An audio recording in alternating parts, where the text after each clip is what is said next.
നമസ്കാരം. മലയാളി വാർത്തയിലേക്ക് സ്വാഗതം. ഇപ്പോൾ വരുന്ന വാർത്ത, ബംഗ്ലാദേശിലും കൊൽക്കത്തയിലും ഇപ്പോൾ നേരിയ ഭൂചലനം അനുഭവപ്പെട്ടു എന്നുള്ളതാണ്.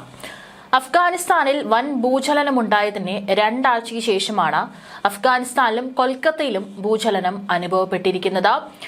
ഇന്ന് രാവിലെ 10 മണിയോടെയാണ് ബംഗ്ലാദേശിലെ ഗോരാഷൽ പ്രദേശത്തിന് സമീപമാണ് 5.2 തീവ്രതയുള്ള ഭൂചലനം ഉണ്ടായിരിക്കുന്നത്. നിമിഷങ്ങൾക്ക് ശേഷം കൊൽക്കത്തയിലും ഭൂചലനം അനുഭവപ്പെടുകയായിരുന്നു.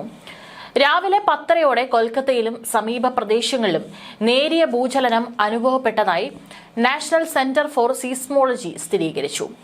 ഭൂചലനത്തെ തുടർന്ന് നാശനഷ്ടങ്ങളൊന്നും ഇതുവരെ റിപ്പോർട്ട് ചെയ്തിട്ടില്ല. യുണൈറ്റഡ് സ്റ്റേറ്റ്സ് ജിയോളജിക്കൽ സർവേയുടെ കണക്കനുസരിച്ച് ബംഗ്ലാദേശിലെ നഴ്സിംഗ്ഡയിൽ നിന്ന് 14 കിലോമീറ്റർ അകലെയാണ് ഭൂചലനത്തിന്റെ പ്രഭവ കേന്ദ്രം. കൊൽക്കത്തയിലെ ചില പ്രദേശങ്ങളിലും നേരിയ തോതിൽ ഭൂചലനം അനുഭവപ്പെട്ടു. ചെറിയ നാശനഷ്ടങ്ങൾ ഉണ്ടായതായാണ് വിവരം. ഭൂചലനം ഉണ്ടായതിന് പിന്നാലെ കെട്ടിടങ്ങളിലും ഓഫീസുകളിലും ഉണ്ടായിരുന്നവർ പുറത്തേക്കിറങ്ങി ഓടുന്ന ദൃശ്യങ്ങളും പുറത്തു വന്നിട്ടുണ്ട്. ബംഗാളിലെ ദിനാജ്പൂർ, കൂച്ച് ബെഹാർ എന്നിവിടങ്ങളിലും ഭൂചലനമുണ്ടായി. ഭൂകമ്പത്തിൽ പരിക്കുകളോ ആളപായമോ ഉണ്ടായിട്ടില്ല. ജനങ്ങൾ ജാഗ്രത പാലിക്കണമെന്നും അധികൃതർ അറിയിച്ചിട്ടുണ്ട്. ജനസാന്ദ്രത ഏറെയുള്ള നഗരമാണ് കൊൽക്കത്ത. വെള്ളിയാഴ്ച രാവിലെ 10:10 കൊൽക്കത്തയിൽ ആളുകൾക്ക് ഭൂചലനത്തിന്റെ ഒരു പ്രകമ്പനം അനുഭവപ്പെട്ടത്. ഇത് ഏതാനും നിമിഷങ്ങൾ മാത്രമേ നീണ്ടുനിന്നുള്ളൂ. പശ്ചിമ ബംഗാളിലെ കുച്ച് ബിഹാർ, ദക്ഷിണ ഉത്തർ ദിനാജ്പൂർ തുടങ്ങിയ സ്ഥലങ്ങളിലും പ്രകമ്പനം അനുഭവപ്പെട്ടു. ഗുവാഹത്തി, അഗർത്തല, ഷില്ലോങ് തുടങ്ങിയ നഗരങ്ങളിലും ആളുകൾക്ക് ഭൂകമ്പം അനുഭവിച്ചതായി റിപ്പോർട്ട് ചെയ്തിട്ടുണ്ട്. ധാക്കയിൽ നടന്ന ബംഗ്ലാദേശ് അയർലൻഡ് ടെസ്റ്റ് മത്സരത്തിനിടെ ഭൂകമ്പം ചെറിയ തടസ്സമുണ്ടാക്കി. ഏതാനും മിനിറ്റുകൾക്ക് ശേഷം കളി പുനരാരംഭിച്ചു. ഈ സംഭവത്തിൽ നാശനഷ്ടങ്ങളൊന്നും റിപ്പോർട്ട് ചെയ്തിട്ടില്ല. കൂടുതൽ വിവരങ്ങൾ ലഭ്യമായി വരുന്നതേയുള്ളൂ. ഭൂചലനത്തിന്റെ തീവ്രത വിവരിച്ചുകൊണ്ട് നോർത്ത് 24 പർഗാനസ് ജില്ലയിലെ ബാരാനഗറിൽ നിന്നുള്ള PR പ്രൊഫഷണലായ പ്രിയങ്ക ചതുർവേദി പറഞ്ഞു. അവരുടെ വാക്കുകൾ ഇങ്ങനെയാണ്: ഞാനൊരു കോൺഫറൻസ് കോളിലായിരുന്നു. പെട്ടെന്ന് ഞാനിരുന്ന സോഫ കുലുങ്ങുന്നതായി തോന്നി. നിമിഷങ്ങൾക്കുള്ളിൽ അത് ഒരു ഭൂകമ്പമാണെന്ന് എനിക്ക് മനസ്സിലായി. ആദ്യമായി ഇത്രയും ശക്തമായ ഭൂചലനങ്ങൾ ഇവിടെ അനുഭവപ്പെടുന്നത്.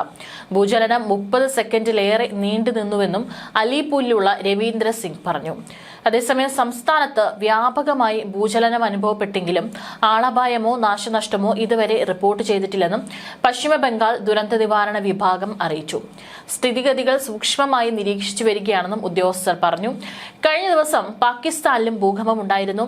ഈ സാഹചര്യത്തിൽ തുടർ ഭൂചലനങ്ങൾ ഉണ്ടാകാൻ സാധ്യതയുണ്ടെന്നും നാഷണൽ സെന്റർ ഫോർ സീസ്മോളജി വ്യക്തമാക്കി.